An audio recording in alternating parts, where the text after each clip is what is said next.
This morning we have tips, helpful tips to keep you safe on area roads. Emily Deem is live in Oshkosh to explain. Hi, Em. Good morning, Rachel and Pete. Hi, everybody. That's right. We're in Oshkosh this morning, right off of Highway 41, where road construction is one of the busiest here in this area. You can take a look at the workers that are already out this morning and look how much the traffic has picked up out here. We have some safety tips for you. County officials want you to be cautious when you're driving through these work zones.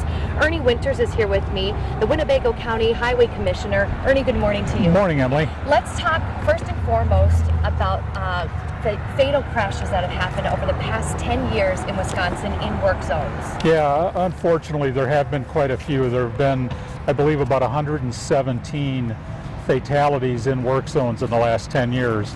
And of course, that consists of passengers in cars, drivers, workers in the work zone, pedestrians, a number of folks.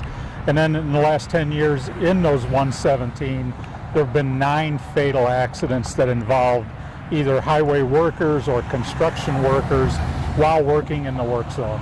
Tell me about what the DOT has done to research work zones.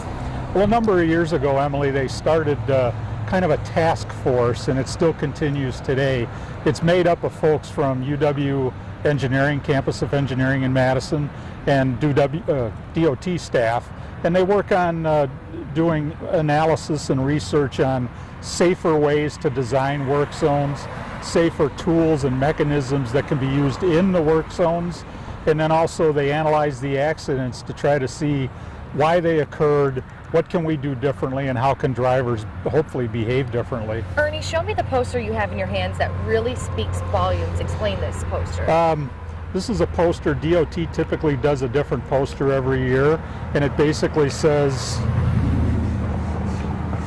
one distraction, 1 second, one life, referring to the fact that when you're going 55 miles an hour through a work zone and there are people within feet or even right on the edge of the travel lanes, it can only take 1 second of you being distracted to hit someone and kill them, quite honestly. And there's an orange cone and then a headstone. And as morbid and as kind of sad as it looks, we're trying to reach people and remind them of the need to be careful driving in work zones. Well, Ernie, some, really good information that you gave us this morning. It's just, you were telling me, too, that people are just driving. They're like, I just got to get to work. And it's like, something like this could really speak to you. Well, we do our behaviors every day, thousands of times during the course of our lives. And these work zones, a big one like on 41, will last for a number of months. And you get used to it. You've seen the signs before. You know the movements you need to make while driving through, and you get a little bit, I guess, immune to it. And it can only take 1 second, as the poster says. So you need to be alert at all times and paying attention. Well, Ernie, thank you so much for being with us this Thanks, morning. Emily. We appreciate it. Rachel and Pete, we'll send it back to you. All right, thanks, Emily.